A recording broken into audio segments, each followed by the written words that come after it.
Oi, pessoal, tudo bem? Um prazer estar aqui novamente. Bem, antes de tudo, muitos bons dias, muitas boas tardes, muitas boas noites a todos e a todas. Como muitos já sabem, o meu nome é Jonas Gomes, professor de língua portuguesa, né? Estou aqui para dar mais uma contribuição a esse projeto aí do Pré-ENEM, do IFMA Codó. Nessa sequência, né, de aulas que iremos iniciar agora, nós iremos trabalhar as eras e períodos literários brasileiros, certo? Da literatura de língua portuguesa e, mais precisamente, da literatura brasileira mesmo, certo? Bem, iremos fazer um apanhado geral dessa literatura. Depois iremos adentrar em cada um desses períodos literários e resolveremos questões, né, que estejam ligadas a esses períodos, né, dentro daquilo que a gente considera como importante para contribuir para que vocês possam, né, resolver algumas das questões que podem cair, né, no Enem, ok? Então, agora vamos para os slides, ok? Estamos aí no nosso primeiro slide, né? Na verdade, é apenas o título da nossa sequência de aulas, os períodos da literatura brasileira, né? Um resumo que vamos fazer aqui para tentarmos resolver aí algumas questões também e observarmos até que ponto nós vamos utilizar desses conhecimentos para resolver essas questões, ok? Então, vamos para o próximo slide. Então, pessoal, estamos aqui com mais um slide, né? O slide que faz aí um apanhado geral da literatura brasileira. A literatura brasileira que é dividida basicamente em duas eras, a era colonial e a era nacional. No quesito era, né? As eras, elas estão mais ligadas à questão histórica, né? Às questões históricas do que essencialmente às questões literárias, né? Mas vão de uma maneira ou outra, já que as questões históricas, as questões sociais, as questões geográficas, né, as questões políticas, enfim, várias questões influenciam na literatura daquele período. Então, nós temos então uma era colonial em que o Brasil ainda era uma colônia de Portugal, portanto, ainda não é uma literatura essencialmente brasileira, posto que o Brasil ainda pertencia a Portugal, e a era nacional em que o Brasil começa a ter uma identidade nacional verdadeiramente, né? E que vem até os dias de hoje, até a chamada literatura contemporânea.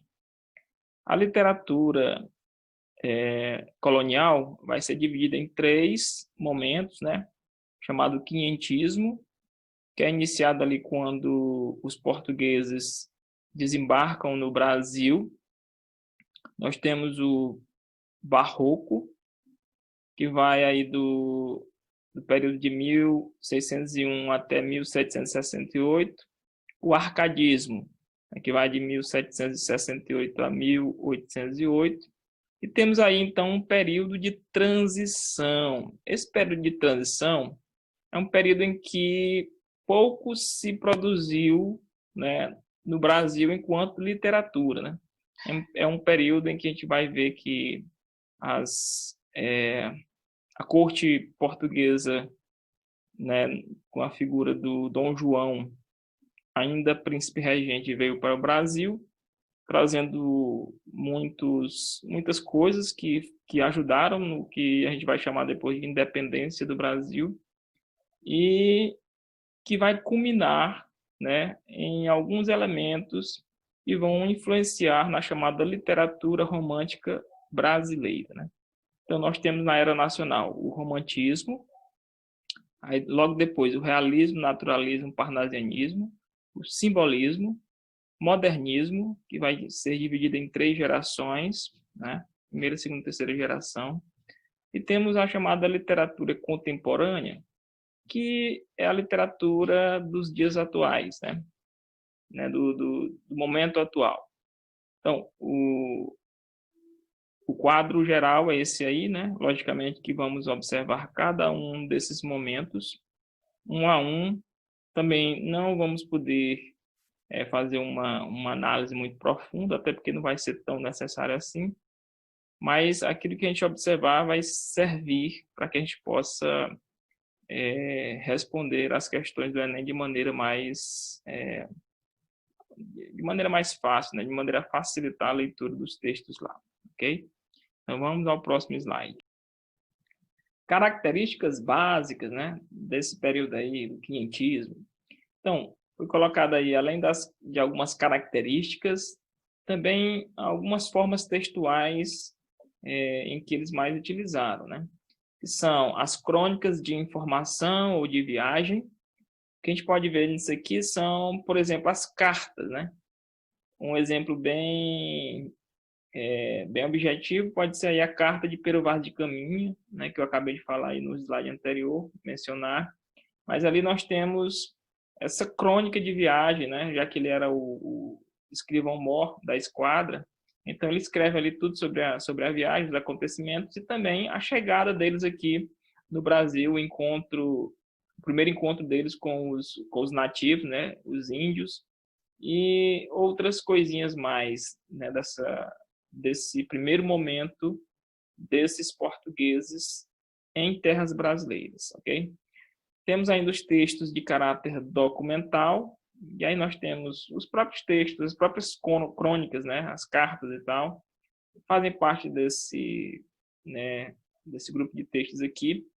Mas nós temos também aqui outros textos maiores, né, como são os tratados, em que os seus autores buscavam descrever a flora, a fauna brasileira, né, as possibilidades de exploração para os portugueses, para a coroa portuguesa e etc.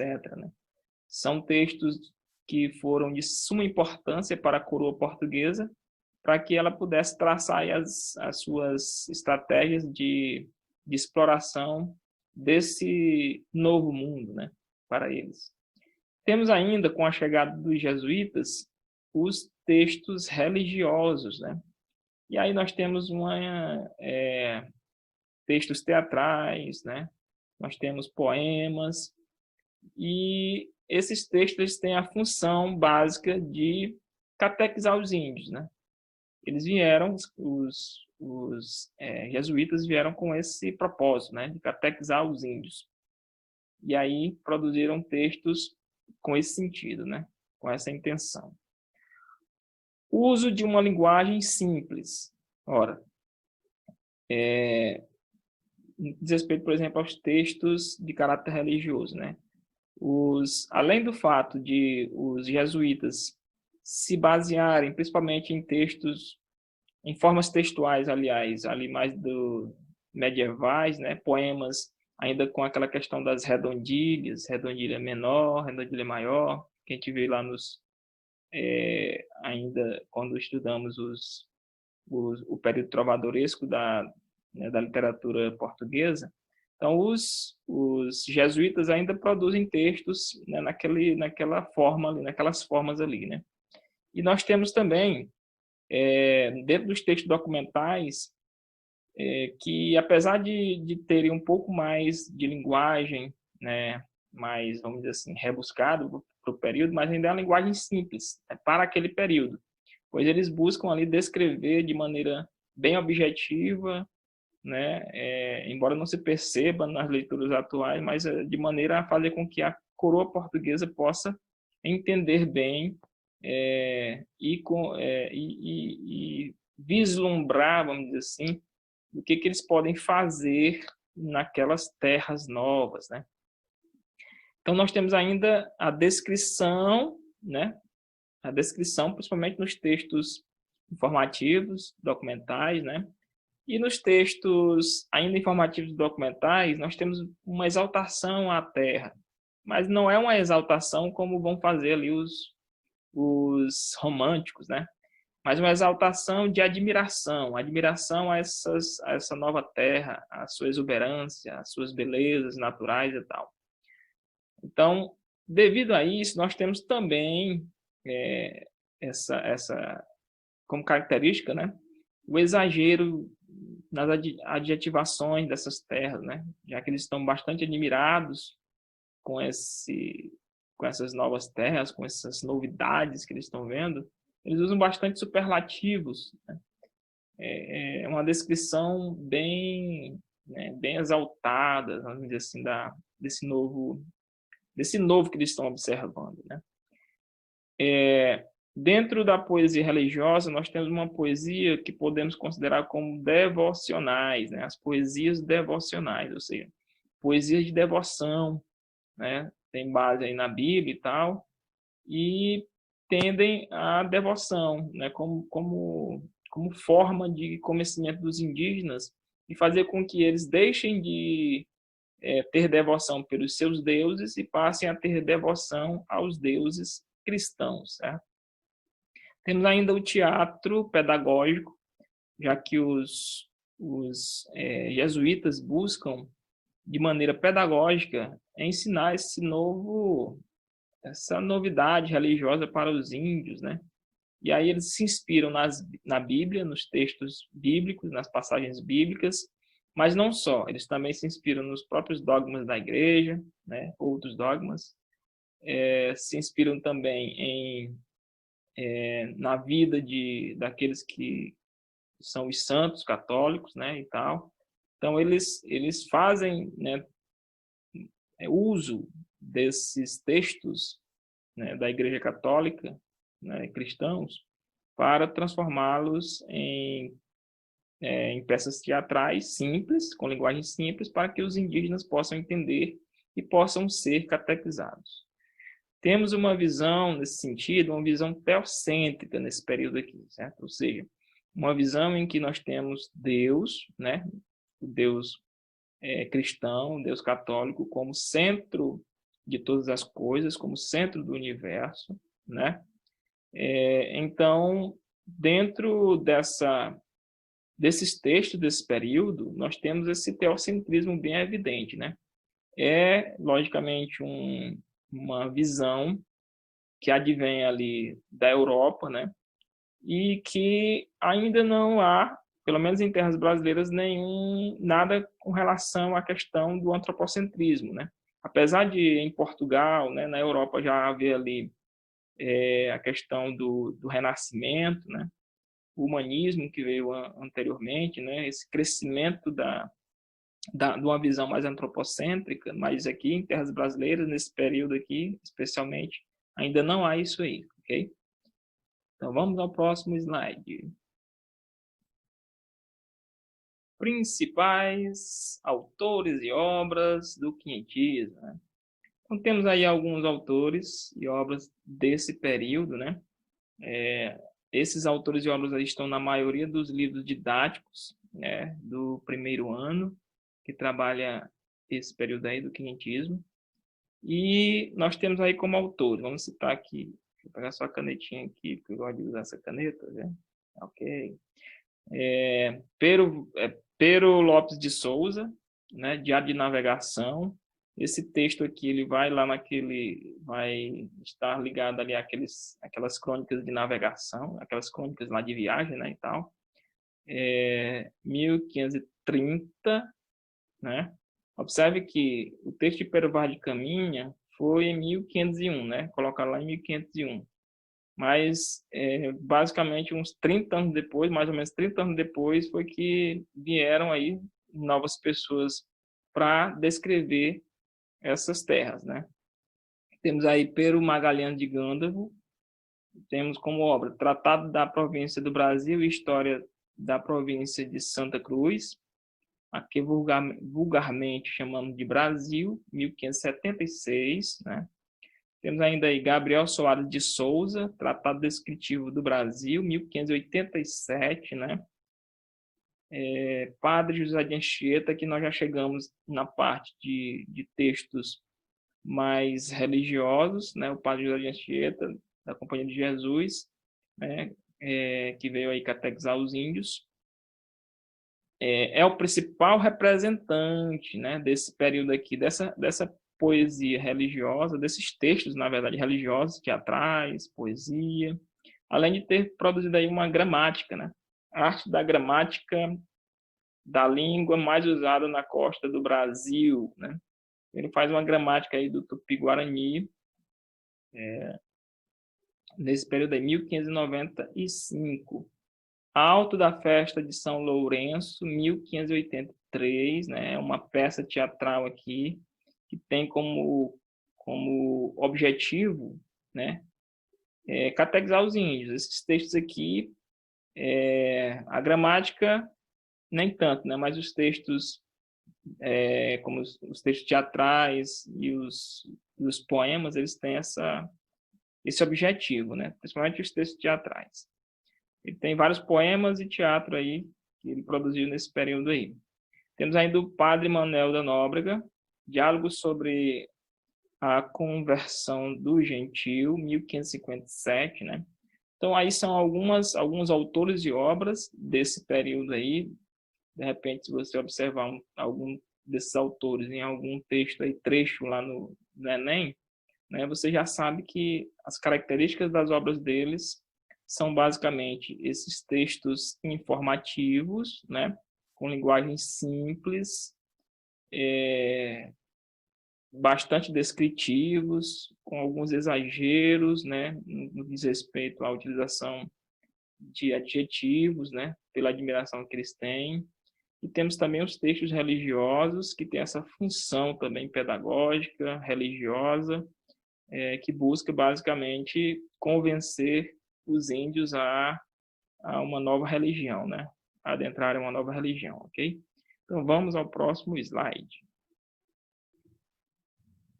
Bem, pessoal, sem mais delongas, vamos então à resolução de uma questão, né?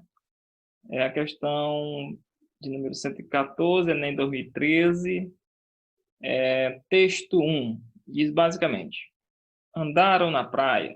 Quando saímos, ainda 8 ou 10 deles. E daí a pouco começaram a vir mais. E parece-me que viriam. Este dia à praia 400 ou 450. Alguns deles traziam arcos e flechas, que todos trocaram por carapuças ou por qualquer coisa que eles davam. Andavam todos tão bem dispostos, tão bem feitos e galantes com suas tinturas, que muito agradavam. Então, aí, como você pode observar, é um trechinho do texto do Pero Vaz de Caminha, né, da carta, e podemos observar também que nesse texto ele descreve um dos momentos em que eles tiveram contato com os indígenas, né? Esse primeiro contato, houve aí uma admiração, né? A gente observa, mas também observa-se que os indígenas também, os indígenas ficaram muito admirados também com aquilo que os portugueses carregavam, né? E trocaram também suas armas aí por carapuças, né? Por aquilo que eles se agradavam, eles trocavam as suas armas aí, né? Então, observa-se uma certa ingenuidade, né, desses povos e tal, descrita aí pelo Pero Vaz de Caminha. E aí vamos, então, ao outro texto, né? O outro texto, na verdade, é uma pintura aí, né, do Portinari, né? Cândido Portinari, pintor brasileiro, né, do modernismo. E observe aí, o título da obra aí é O Descobrimento do Brasil. Ela foi produzida em 1956, Olhos sob tela e tal, né? Então, observe aí o seguinte: temos a figura aí dos indígenas, né? A figura dos indígenas, eles estão assim meio que eufóricos, parece, espantados, estão vendo aí as caravelas chegando, né? Me parece que eles estão um pouco admirados mesmo, né? E esperando aí o que vem ali nessas embarcações aí, que certamente eles nunca haviam visto, né? Então, é uma pintura com traços é, desse autor modernista, né? 1956, certamente ele já tinha aí contato com uma série de tendências artísticas desse período aí, e observe que ele não é uma pintura com características clássicas, né, e tal, características próprias do autor, que é modernista, ok? Então, vamos à questão propriamente dita, né? Pertencentes ao patrimônio cultural brasileiro, a Carta de Pero Vaz de Caminha e a obra de Portinari retratam a chegada dos portugueses ao Brasil. Da leitura dos textos, constata-se que: letra A. A Carta de Pero Vaz de Caminha representa uma das primeiras manifestações artísticas dos portugueses em terras brasileiras e preocupa-se apenas com a estética literária. Então, observemos aqui o que está sendo dito na questão, né? Nessa letra A. Primeiro, uma das primeiras manifestações artísticas, né? Ok. Ela é considerada hoje um patrimônio, né, da literatura brasileira, né? Entretanto, ela não nasceu enquanto literatura, não nasceu enquanto texto literário, essa carta. Preocupa-se apenas com a estética literária. Ora, certamente eles têm, né, nesse período aqui, uma preocupação estética com a carta e tal, já que é uma carta oficial, né, vai ser enviada para a coroa portuguesa e tal, mas essa estética, a princípio, certamente não é uma estética literária. Logicamente que, devido ter sido muito bem escrita, muito bem produzida, né, hoje é considerado como um texto literário, né? Um texto literário. Mas, à época, não se tinha essa ideia aí de produzir essa carta, né? O autor não teve essa ideia de produzir essa carta para ser um texto literário, ok? Então, essa questão aqui, ela está descartada. Letra B diz: a tela de Portinari retrata indígenas nus, com corpos pintados, cuja grande significação a grande significação desse quadro é a afirmação da arte acadêmica brasileira e a contestação de uma linguagem moderna. Ora, a afirmação de uma arte acadêmica brasileira, né? Apesar de Portinari, né, ter tido aí essa relação com, com a pintura, né, com a arte mais acadêmica, mas ele aderiu ao movimento modernista, né? Ele teve contato direto e aceitação de obras, né,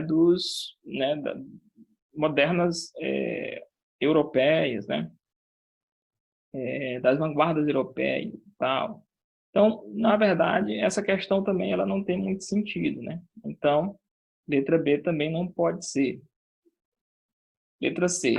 A carta, como testemunho histórico-político, mostra o olhar do colonizador sobre a gente da terra. E a pintura destaca, em primeiro plano, a inquietação dos nativos. Então, observe aqui.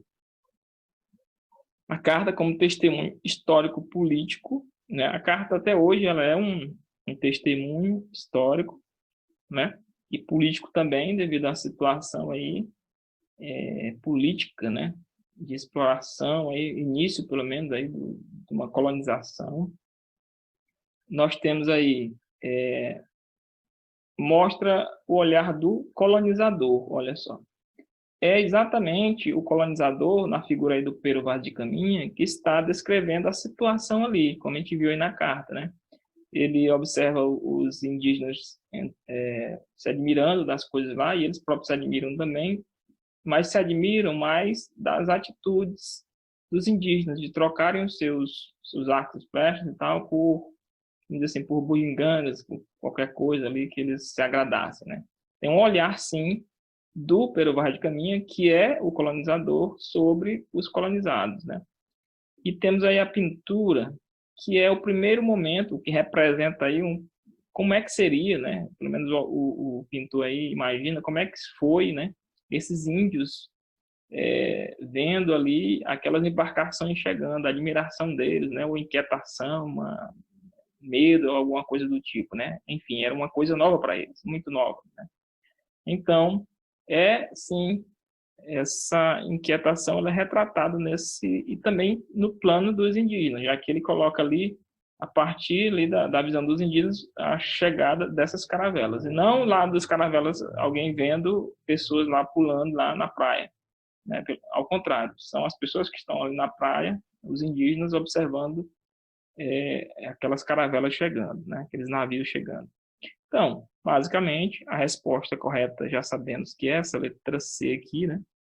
Vou até marcar aqui, letra C, mas vamos ver aqui a letra D e letra E, né? As letras D e E. Letra D. As duas produções, embora usem linguagens diferentes, verbal e não verbal, cumprem a mesma função social e artística. Ora, primeiro, a função da carta era o quê?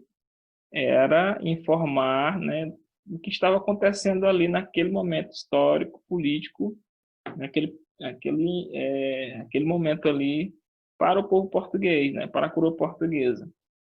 O artista ali, ele já tenta descrever, né, dentro do seu quadro ali, como é que, porventura, teria sido, né, a observação desses povos, né, na chegada de coisas tão estranhas a eles ali naquele momento, né? Além de tudo, a função social da carta não é, a princípio, artística, né? Ok? Então, essa letra D aqui, ela também não pode ser considerada correta, ok? Na letra E, nós temos o seguinte.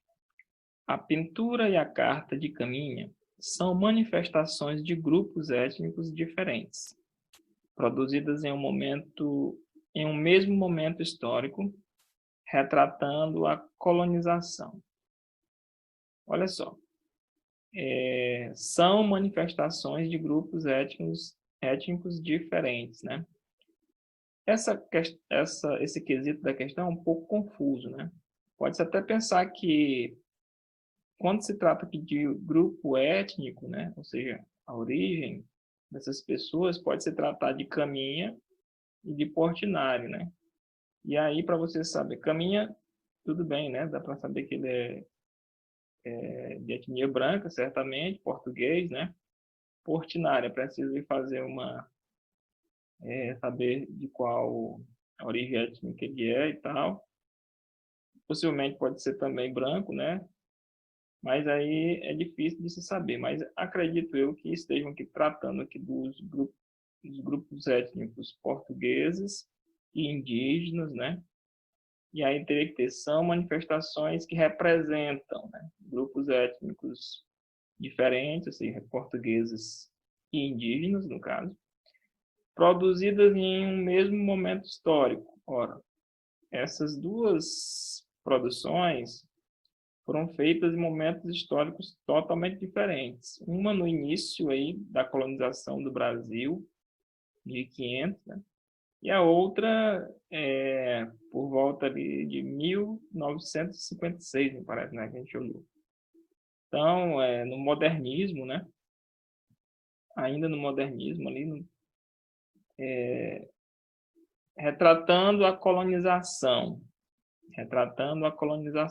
né?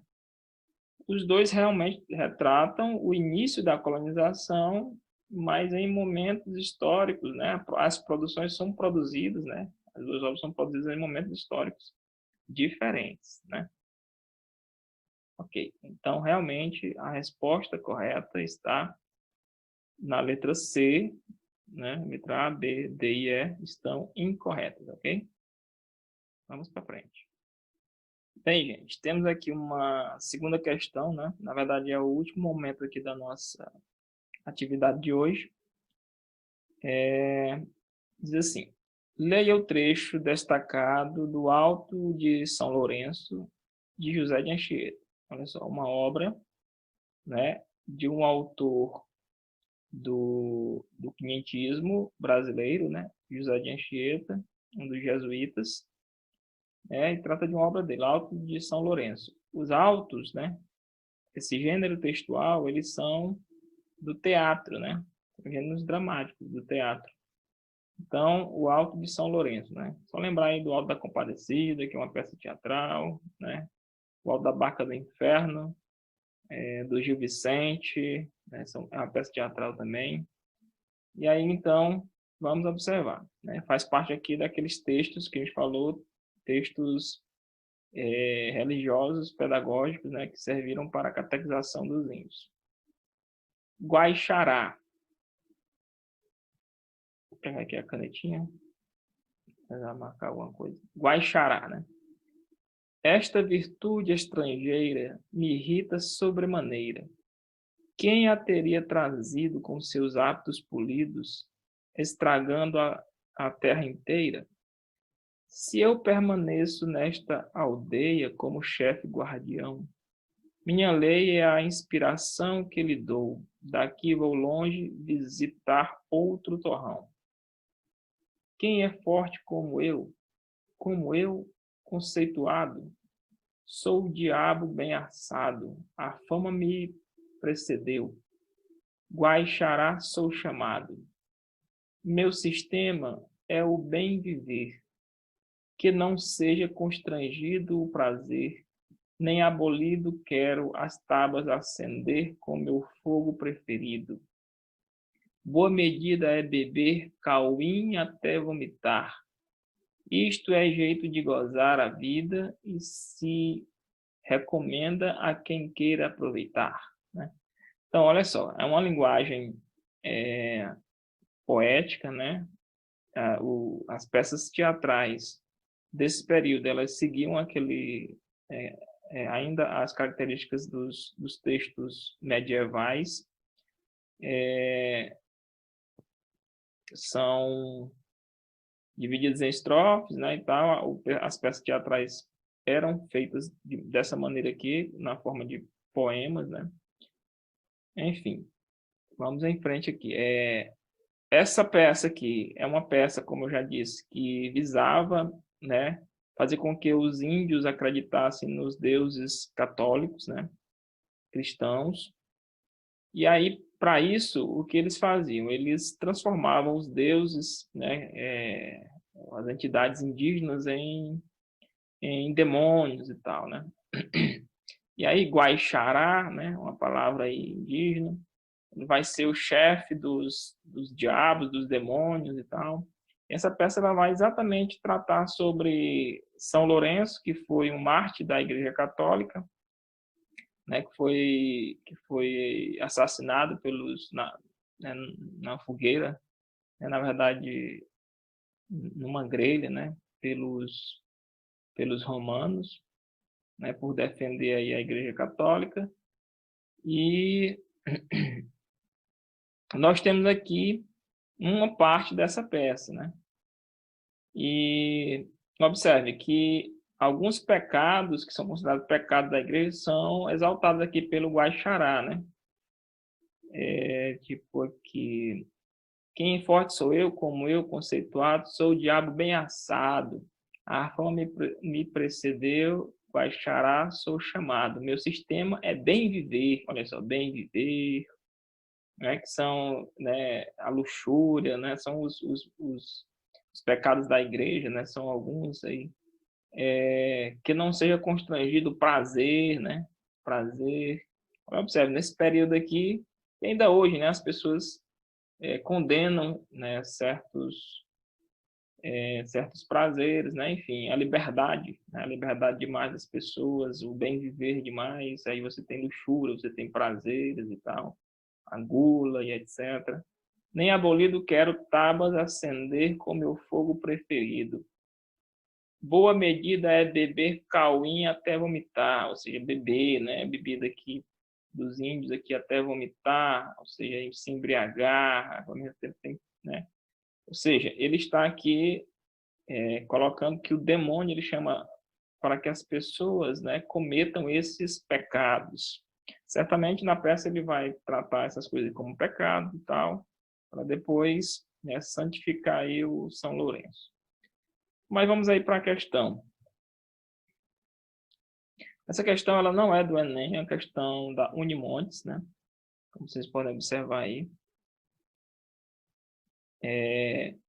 Inclusive, ela só tem 4 quesitos.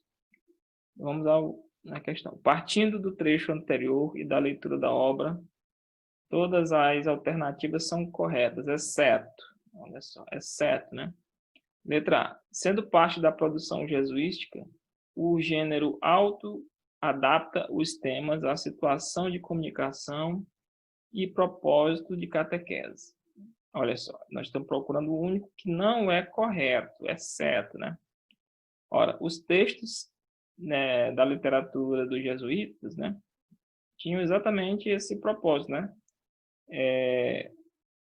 Adaptação o gênero adapta aos temas, à situação de comunicação e propósito propósito da catequese. Então, os textos desse período e dos jesuítas, né, eram textos que tinham esse propósito realmente. E aquela peça ali também é um desses textos. Então, essa é correta, né? Vou botar aqui, V, verdadeiro. Não pode ser ela. B. O uso de nomes e referências indígenas no Alto de São Lourenço é uma estratégia a serviço do processo de aculturação. O que isso quer dizer, essa aculturação? Eles querem transformar, demonizar a cultura indígena, né? Aquilo que é indígena eles vão transformar em coisa ruim, para que eles possam, vamos dizer assim, santificar, né? Dizer que o bom é o que eles estão trazendo de novidade, né? Que é a cultura europeia, que é, na verdade, aí a cultura religiosa europeia, que é o catolicismo. Letra C. Então, essa aqui, letra B, também é verdadeira. A letra C diz: o martírio de São Lourenço, dando nome à peça, representa o exemplo, o testemunho da salvação pela fé proposto ao indígena, né? Ou seja, o São Lourenço, ele na peça e também ele serviu como mártir, né, da igreja, porque ele não cedeu ali ao que o, os romanos queriam, né? Que era entregar os bens da igreja e tal. Então ele morreu, né? Foi assado, né, pelos romanos, morreu como mártir, com muito sofrimento. Então eles colocam esse exemplo de São Lourenço como uma forma de você se salvar, apesar de morrer, morrer pela fé, né, uma salvação. Então assim eles tentam convencer os indígenas que a fé, né, a fé católica no caso é que é o caminho, né, e não, né, aquilo que eles acreditam até então. E só nos resta então a letra D, né? Certamente vai ser a letra D a incorreta, né? Que é a que vai ser, no caso, a nossa que devemos marcar. O Alto de São Lourenço assimila aspectos da mitologia indígena com a finalidade de promover a conciliação de valores religiosos contrários, propiciando a simpatia do indígena. Ora, observemos aqui. O que eles se utilizam, né, de aspectos da mitologia indígena, ou seja, parte ali dos nomes, né, aquele nome lá está sendo colocado ali que ao longo de toda a peça, né, são utilizados nomes indígenas ali. Mas observe essa questão de promover a conciliação de valores religiosos contrários, né? Na verdade, o que eles querem é destruir, né, os deuses indígenas para promover os deuses cristãos, né, os deuses católicos. Então, essa questão de promover, conciliar, né, essas religiões, né, não condiz com a realidade da época e com o aspecto daquele texto, né? Então, observemos que para responder essa questão é preciso a gente atentar para o aspecto ligado ao porquê, né, desses textos, né, a motivação que fez com que esse jesuíta fizesse esse texto, que era de catequizar os índios, e também o próprio entendimento do texto, né? Bem, essa não é uma questão do Enem, especificamente, né? Mas é uma questão que nos ajuda a compreender um pouco dessas formas textuais dos anos de 1500, certo? Sobretudo aí a questão dos textos de catequese, ok? Então, finalizamos aqui. Vou só voltar aqui. Então, gente, finalizamos aqui essa nossa aula, né? A gente observa que nas duas questões que a gente fez ali a resolução, que nas duas a gente teve que acionar ali conhecimentos literários, né? E conhecimentos históricos que a gente também pode adquirir a partir dos estudos de literatura, né? Na primeira, a gente percebeu que também tivemos que acionar algum conhecimento da arte em geral, né? No caso, a arte da pintura, né? Portinari e tal, para poder também resolver a questão, né? Que é o comum no Enem, essa questão dessa interdisciplinaridade, né? É muito comum isso daí nas questões. Na segunda, não era uma questão do Enem, mas que também serve para a gente fixar aí um pouco dessas, né, dessas nossas discussões aqui, né? Então, tchau, tchau, até a próxima, estudem, né? Tá cada dia mais próximo aí. Espero que esse momento ruim passe, que todos estejam bem, gente. Tchau, tchau, até mais.